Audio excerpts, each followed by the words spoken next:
Hello, boys and girls. Welcome back to day 4. This is we'll just say the second part of day 4. So let's dive right in. You will need your Phantom Toll Booth. You will not need your in-sync journal. We are going to do a check for understanding and a picture submission, which I'll get into. But I do want you to have a blank piece of paper and something to write with or draw with. So, how and why do writers play with words is our big module question, our central question. And how can wordplay create... Oh no, this is new. And just like that magic, it is fixed. So our new focusing question that we heard yesterday for the first time is, how can writers use wordplay to develop a story setting and characters? So again, like Mrs. Foley said yesterday, we're going to be really analyzing how Norton Juster, the author of The Phantom Toll Booth, uses wordplay within the setting and the characters to really bring them alive and help you to understand what their purpose is within the novel. It gets really, really interesting. So, what does a deeper exploration of the main character Milo reveal in Chapter 1 of Phantom Toll Booth? So we're going to look more closely at that today. So here's what I'm going to do. I am going to play Mrs. Foley here, and then I'm going to pause and jump in here and there. Oops, sorry. And I'll get you back here then.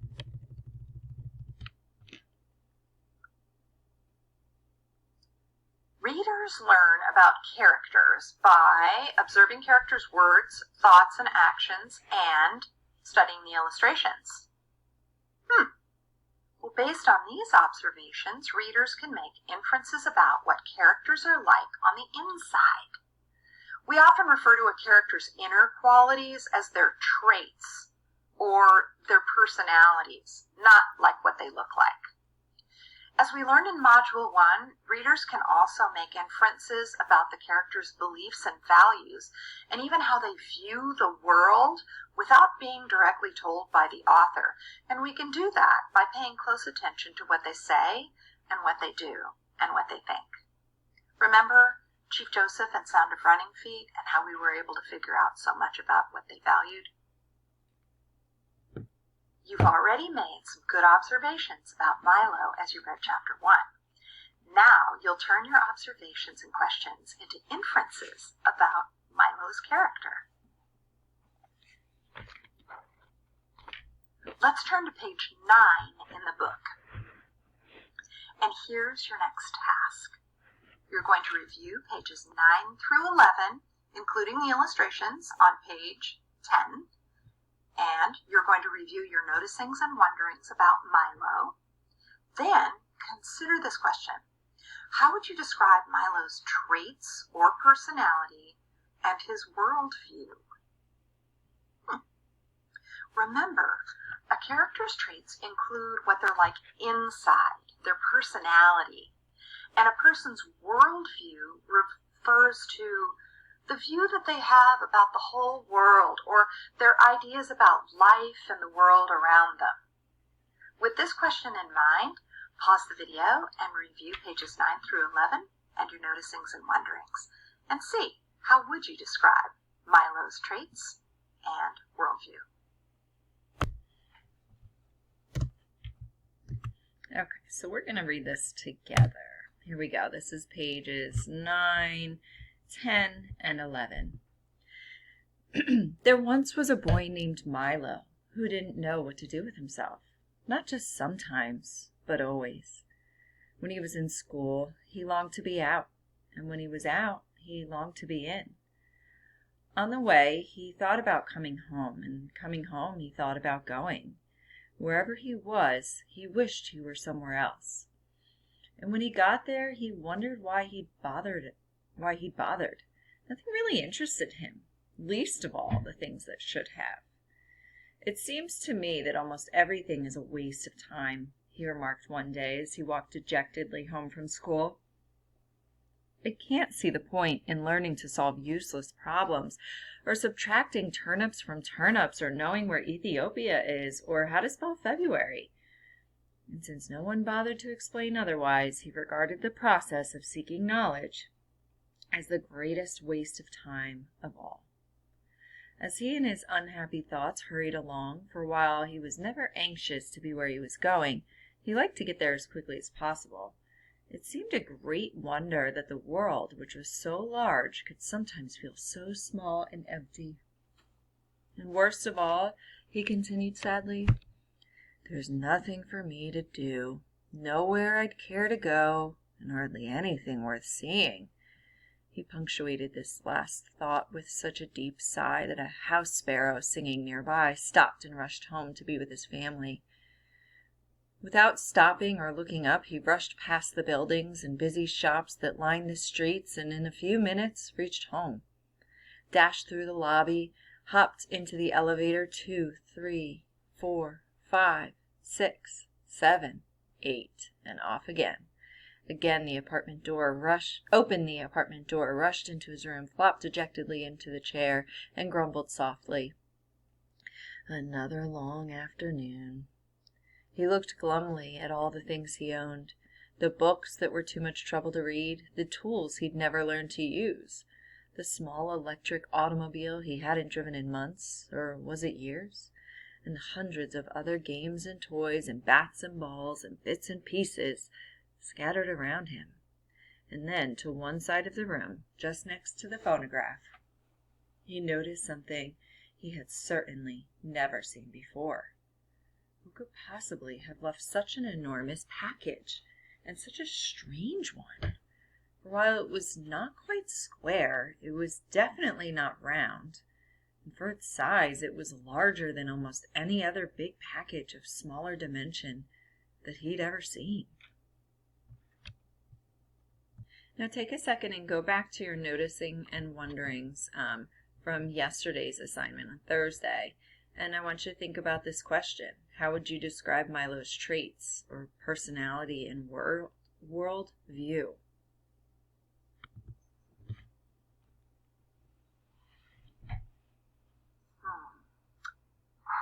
So here's one thing I'm thinking about. On page 10, it says, "And worst of all," he continued sadly, "there's nothing for me to do, nowhere I'd care to go, and hardly anything worth seeing." And based on this detail, I would infer that Milo has a slightly negative outlook on the world, because it seems like to him the world is a dull, uninteresting place. For this check for understanding, you are going to make inferences about Milo's traits or personality and worldview. You'll record 3 details from pages 9 through 11 that offer the best clues about Milo's traits and worldview. Record your inferences about Milo's traits and worldview, including this sentence frame. Based on this detail, I infer that Milo blank. So you can identify details from both the text and illustrations, and you should record at least 3 inferences about Milo based on the details that you identified. Hold on, I'm going to share a chart that you can use to help you organize and record your details and inferences. Here's a chart that I made called Milo's Traits and Worldview, and it's got 2 categories: details and inferences. You can use a chart like this to help you organize your thoughts and ideas. So copy the chart in your journals and use it for the check for understanding.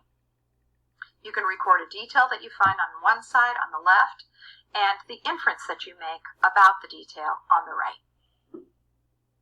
Pause the video now if you need more time to create the chart before I display the task directions again. And boys and girls, you can open up your document for this in Schoology. It is the M2 Module 2 Day 4 Check for Understanding, CT Check for Understanding, where you will find this chart with this sentence frame in each box. Reminder, see if you can include more than just 1 or 2 word inferences and elaborate on your ideas. Pause the video and complete this task. you're as excited as I am to continue on the journey with Milo in the Phantom Toll Booth. And today we learned about paying attention to what he says and what he thinks to determine what are his character traits and what is his world view? How does he perceive the world around him? And as we determined, he may have a slightly negative worldview. So today, think about your own worldview. How do you see the world? Do you see things on the bright side? Think about that, and I look forward to seeing you next time. Okay, so next thing to do. First things first, I just want to make sure that you submitted your check for understanding today. And then we're going to move on here to visualizing. So visualizing is our last key vocabulary word for today, and it's creating a picture in your mind while you read to help the reader comprehend the text, right? So as you're reading, the descriptions that are being used are put there so that you can paint this picture in your mind like you were watching a movie, but really you're reading the book. So visualizing is just that picture that you're able to put together in your mind, or that video reel that you put together as you're reading. That really helps you understand better. So what I want you to do is I want you to go get a plain piece of paper and a pencil or colored pencils or crayons or markers, something to draw with. And I want you on that piece of paper to draw Milo as you imagined him in your mind as you were reading, based on the details from the text. Okay, so you're just going to think about all of the details that you just put into that chart for your check for understanding. Think about chapter 1 as a whole, and I want you to draw a picture of Milo, how you see him in your mind. And then when you're finished, you're going to head on over to Schoology, and let me show you how to submit this. Okay, so here I am in Schoology, and what you're going to do is this assignment will actually be in the Friday folder for this day, but just for this purpose, you're going to click on Milo Picture Submission. After rereading chapter 1, which is what we did, and visualizing Milo, you'll draw a picture of what you think Milo looks like. When you're finished, you're going to take a picture of that and post it to the submission page. So you can use the camera button, you can type in camera. Okay, and when it comes up here, you might see me. Hey! Okay, and you're gonna, I don't have an option to turn this around because it's my computer. You'll have a little option here to turn it around, and you can kind of use it as an iPad and take the picture of your picture. And make sure that when you're holding it up to the screen, you're putting it down and you're holding it above it, but that you get the whole picture of your document. Don't do one of these. I can't see that. I want to see what you drew. Okay, so let me close out of this, and once you have it saved, make sure I didn't lose my WebEx.